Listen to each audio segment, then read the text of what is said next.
Yeah, I've got a bit of a speech here, so we might be a bit late. Do you want the mic? Yeah. Thanks, I might have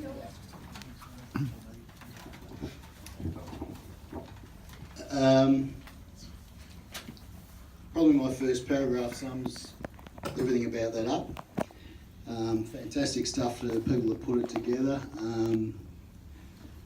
Yeah, it was really nice. Before I actually get to my speech, I'll probably sum it up here. I just wanted to say that since it was announced I was leaving, I've been flattered and humbled by the number of emails. People have told me that they've appreciated my efforts and that I'll be missed. And that also extends to the people at WorkSafe as well. So I was very pleasantly surprised last Wednesday when they put on a bit of a farewell for me. One of the ladies said, "Oh, there's a number of people on level 7 that would also like to say goodbye to you." I said, "I hope they haven't got utensils in their hands." Surprisingly, they didn't, but I doubt I'll have as many warm words said at my funeral. So thank you. It's been really nice to hear. Where do I start? Now, just to clear up a bit of a misconception from Andrew. I actually started in the levy collection agency. I was in the state tax office where I was sitting next to John, and they offered me a team leader's comment, which I was very keen to take to get away from John. And I spent most of my time working with John answering his personal phone calls.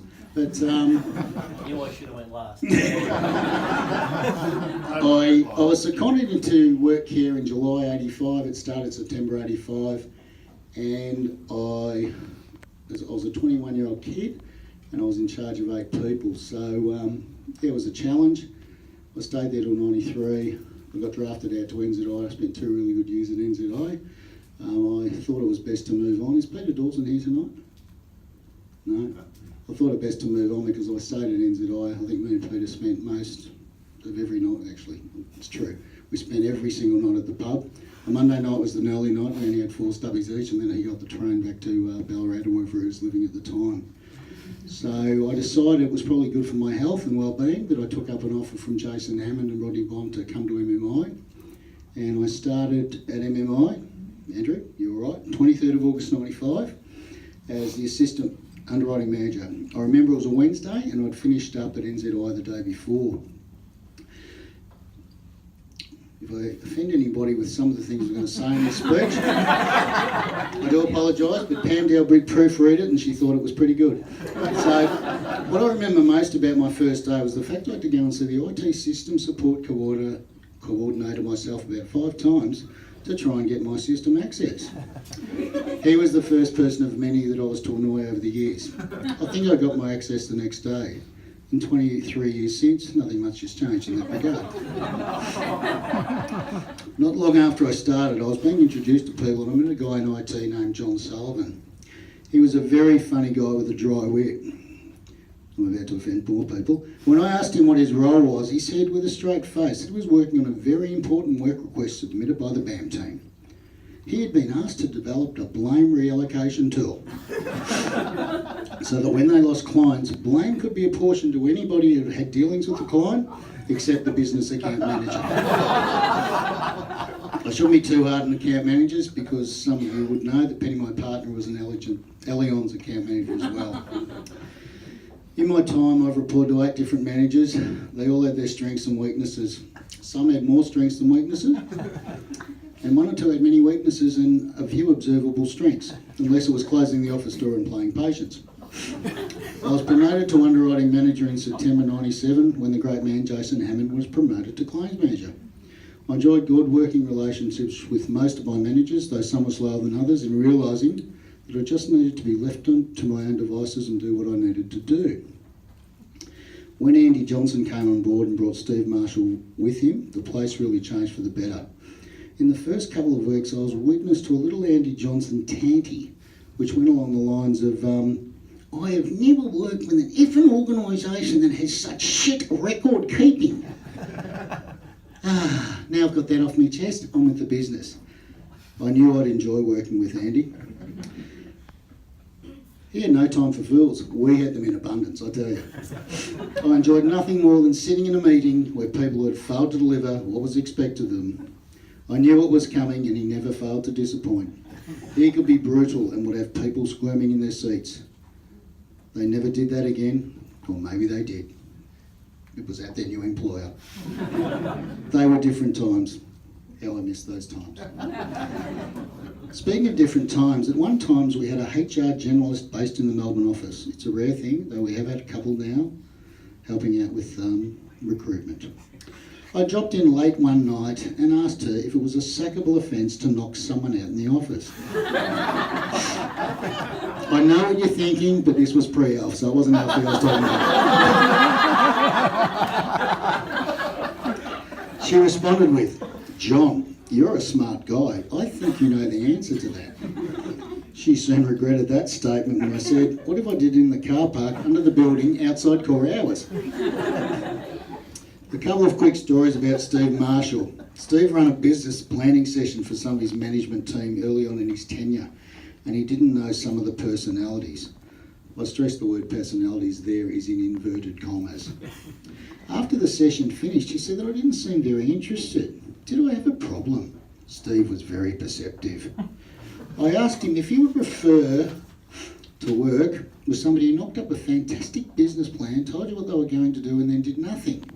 Or would he prefer me to waste my time putting together a business plan when I knew what needed to be done, would ensure that I delivered and would prefer to focus my energy on the doing? He responded along the lines of, "I think you know the answer to that, John." "Good," I said, "so we won't be talking about business plans again." I'm sure business plans continue to be done, but Steve never asked me for my input after that. He had also done an MBA, and at one of our one-on-ones, he showed me this grid with 4 quadrants on it, and all these little dots with initials all over the place. He pointed at one and told me this is where he saw me. I said, "Fine, but what is the point of all this?" He looked at me, paused and said, "I'm wasting my time here, aren't I?" "Yep, get out," he said. I enjoyed our one-on-ones. Around September 2003, WorkSafe announced all the legislative changes that would have flow out of the Prem Review that had commenced in 2001. These changes meant that a massive amount of work with mainly larger clients was required to be done prior to June 2004. At that time, we didn't have the expertise or resource to carry the project, and I was absolutely scratching my head as to how we could get this done. As luck would have it, around November 2003, I was talking to my brother on the phone. I can assure you that is a rare event. And he mentioned in passing that Warren Meekums, who we both had worked with previously, had retired. I immediately thought Warren would be the perfect person to assist with his projects, and with Steve's support sprang into action.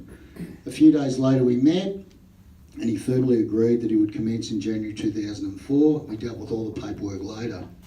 The initial contract was for just 6 months, but he ended up staying more than 10 years. This is about the only reference I make, the next 2 paragraphs are about the only reference I make to WorkSafe, but I like to say it. What WorkSafe expected us to get done in 6 months, I wouldn't have been able to live in 2 years. Pam suggested I change that from 6 to 2.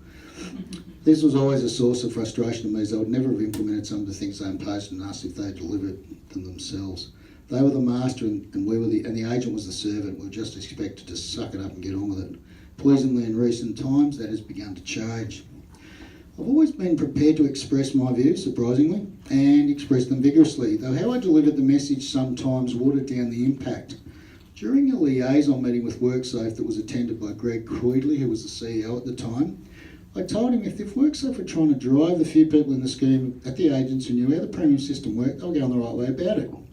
Greg, to his credit, took it in his stride, appreciated my passion for the scheme and the feedback. It was just as well in hindsight, as there were a few nervous looks on my counterparts' faces before he responded. Has Warren arrived? Yeah. Where is he? Up here. Oh, Warren, good to see you. I didn't know you were coming in for this. If I had, I wouldn't have written it.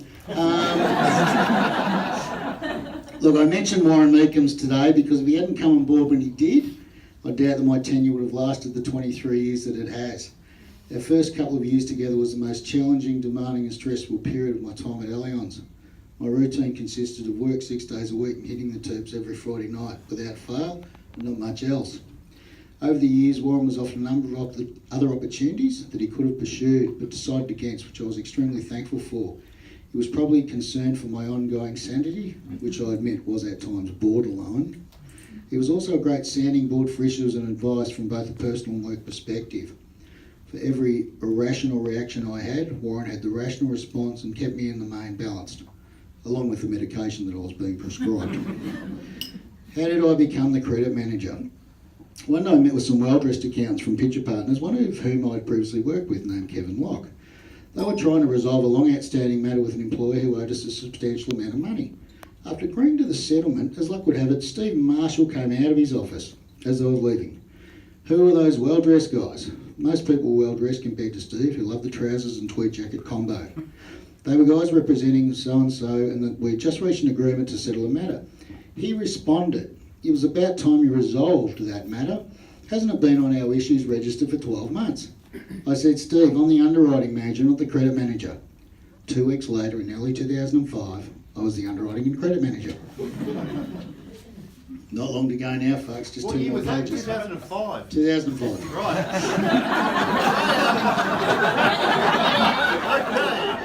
So I got a few years to go, but I did cut it short after that because, it was taking a lot of time up today.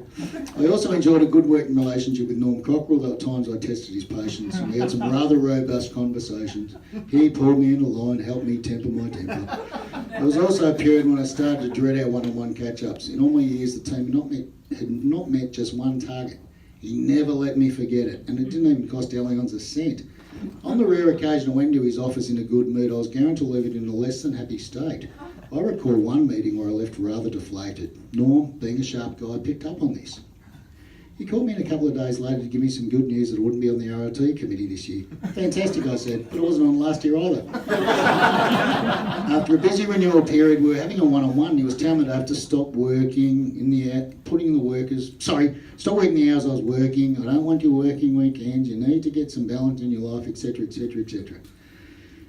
Then in the very next sentence said, "And by the way, I would like you to take over as manager of accounts and the CSO admin team." I was dumbstruck, but I was dumber, I agreed. And in January 2012, I became the policy operations manager.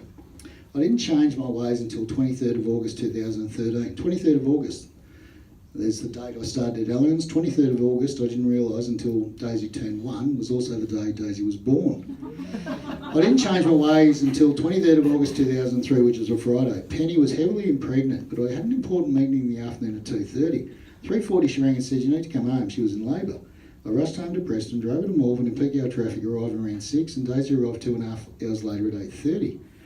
We were very surprised. We were expecting a boy from the scans we'd seen, but she was a beautiful little girl who just happened to look like me. Julie asked me to take over support service in November, and that was the last of the responsibilities I took on.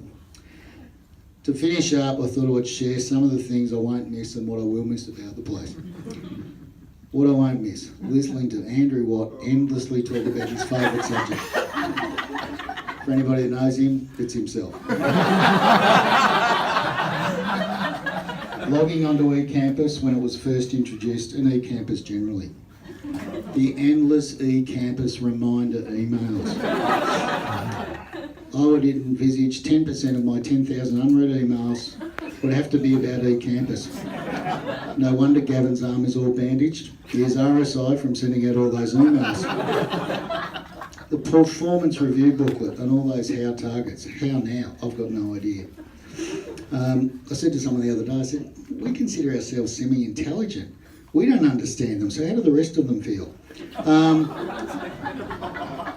Phone calls from a particular account manager that were always prefaced by, "I know this is a stupid question, but..." You know what? They were always right. They were stupid questions. Stopping Lisa Pace and her counterparts attempting to run down the stairs as soon as the warning tone sounded. Alf telling me what a fantastic debt collector he is. I will admit today, Alf, in front of you, in front of everybody here, I'm only going to say it once, he is the best debt collector I've come across.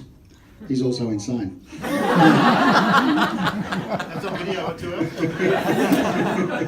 He put some compliments in about that. I might add, I also recall Jerry Seinfeld saying that George Costanza should go to Vienna and be analysed by a whole team of psychologists around the clock to see what makes him tick.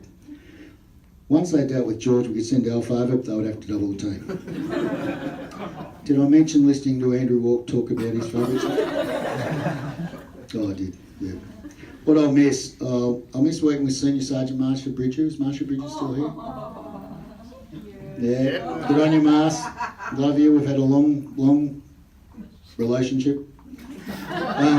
Dolores Pereira, Kylie Burns, Susie, who I've known since she was 17. I thought it was 16, but I was wrong. And Pam, Dal, who were all here the day I started. I miss the stairs and the stairwell relationships that I've been formed in them. I miss Phoebe's intellect in the management meeting and her occasional social awkwardness outside of it. I miss watching Peter Lazarovsky's growth into his new case management role. Where is he? There he is. I'll miss chatting to the first Eskimo ever employed by Allianz Worldwide, Dumasini Chengeta. Swapping funny stories with Kitty about her kids in the lunchroom, working with such a varied and diverse bunch of people over a long time. I think the thing that's most pleasing from my perspective, apart from whatever we've achieved as groups, is just the opportunities that have been given to people and seeing people take them on. I embarrassed Janine the other day, so I won't embarrass her today. But Janine started as an 18-year-old kid that was referred to me by a... were you 18? No. Oh, 17. Janine was a young girl that was referred to me by... She was referred to me by a consultant. What do you call those people that you deal with? Recruitment consultant. And this woman was begging me on the phone to take her on. I thought, I've never had anyone beg before. But she said, I think this girl just needs an opportunity. So anyway, Janine came in and first day went really well. Second day I tried to tell her something different. She said, I don't do that. Anyway, Janine to this day has lasted. She's become a valuable employee, and I won't say the things that I said the other day that embarrassed you, and for that I apologise. Kelly Gadina, who's come on board. Albert Lim, Albert come on as an actuary. I thought, God, how long's this guy going to last? But Albert would have to be the nicest guy I've ever met in the world, and a very tolerant guy because he does sit next to me as well, so his ears are probably burned once or twice. And Albert, fantastic to have you around, really is. Eleanor Demevska, we interviewed Eleanor and she wasn't long into the country. I just sensed that Eleanor was the right fit. She was a very low talker, Andrew, there's another Seinfeld reference. But a lovely person, and I think Polly, you'd agree, she's a fantastic worker for the organisation. Son, I'm glad you stuck with us, 9 years. Yeah, look, it's good to see you be recognised for your efforts. We saw something in Son, not many people saw it, I did. And yeah, look, we took a chance on him, we gave an opportunity in the team leader role, and he's really done a great job. And I think some of the young people in the area at the moment, they're the future. Natasha and Jackie, Grosdanov, the Grosdanov girls, I love you, Jackie, I've never told you that, but I've enjoyed the banter. And look, I think Natasha probably is the real quad achiever. When I looked at her engagement survey results the other day, I just couldn't believe them. But after I saw her sit with Patrick and help him out during the week, I could see why. So, and I think finally Lachlan, I mean, we sort of recognised Lachlan was a good young fellow when he first came on board many years ago, and I was keen to get him back.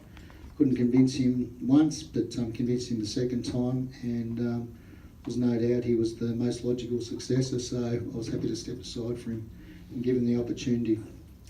I just wanted to say thanks to Julie and the current management team, including Andrew. In all seriousness, I've enjoyed working with. Nobody else picked up on my Seinfeld analogies as well as Andrew, but the team was getting better in the end. I'm not sure what the next chapter holds for me, but the planets aligned and I just knew it was time for me to go. My focus and priority will be spending more time on the important things in life, being Penny, Daisy and Pasco. I just want to say, finally, I'll leave you in good hands, knowing that the Vic Workers Comp team is continuing to improve, and if we continue to do what we're doing, we'll get back to being number one agent in the scheme. I've always been a firm believer in doing the basics well. Provide the best service you can every single time, and you'll get there. So thanks for the 23 years, fantastic experience. I wish you, everyone here and their families, all the very best, and I really appreciate the effort that's gone in today. It is very humbling, and I haven't teared up, So Mr. Tin Man remains in existence. I often used to say I only had two emotions, anger and rage, but I have felt a bit misty-eyed in the last couple of weeks just thinking about the end. I know it's come, and I wish you all the best. Thanks very much.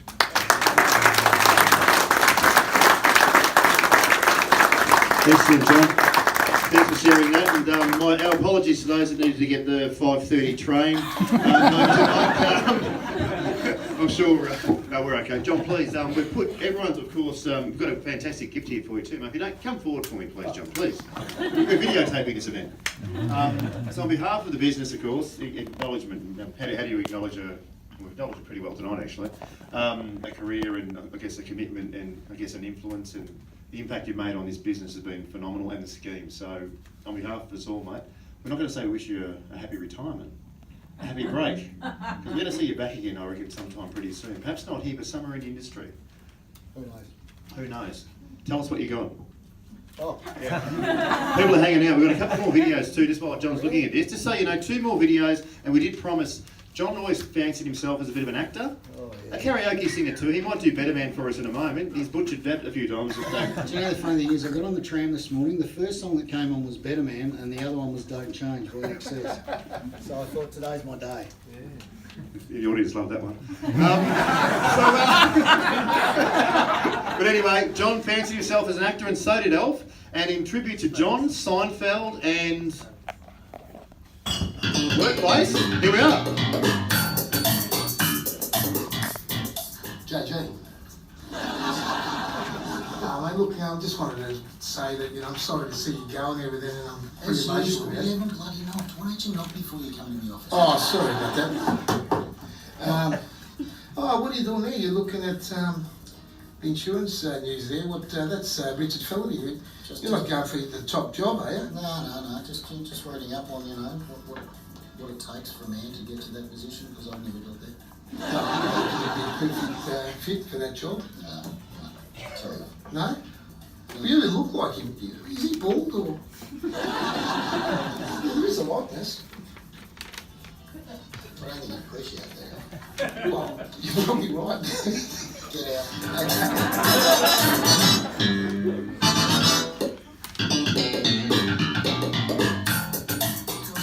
Mr. Anton, feeling a bit parched. Can you come and get me a Coke Zero? Yeah, what about the coin? What can't you pay for it? Well, I'm not on big bucks as what you want, JJ. I'm up on the call, mate. I asked you to do one thing for me, and you bloody winged and carried on. Can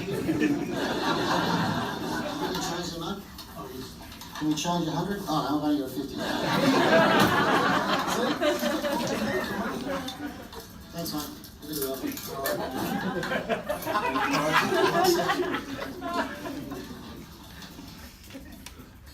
Oh, JG, sorry, mate. They've only got Diet Coke. How many times have I told you I bloody hate Diet Coke? I know, look, it's all I I had, asked mate. you to do one thing for me, and you can't even get that. I know, I apologise, but they only had a Coke Zero and no sugar Coke. Sorry, mate. Give me the death of you, Costanza.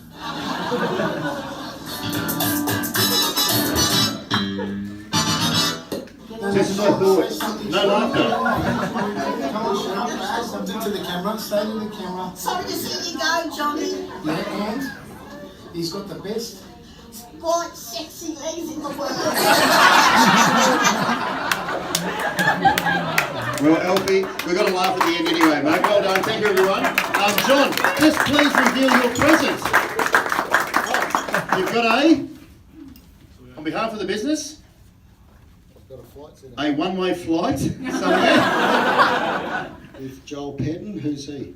Yeah, no, he's here. Leanne, help him out here. I've got a very nice flight centre voucher, so very nice. Thank you. Yeah, so it's a $1,000 voucher there for John, and we wish you well, mate. Enjoy the break. And, Vouchers are not the sort of thing that you should give to me, because I must say, in my clean-up, I found about 7 vouchers. It's alright, I sent it to Penny, What? a copy of it. Oh, that's right. I found 7 vouchers that expired, including one very expensive one. The one thing I forgot to say is thanks to Leanne and Crystal for the last 2 weeks trying to get my phone switched over from, what is it, Optus Corporate to Optus Telstra corporate to Optus something. Personal to It's Telstra been personal. 2 weeks, 2 people, full time. Is it going to work when I leave? I don't know. We'll find Okay. out. But I really do appreciate the efforts, and I appreciate everybody that's stayed 5:30 and missed their train. Thanks, everyone. We're having a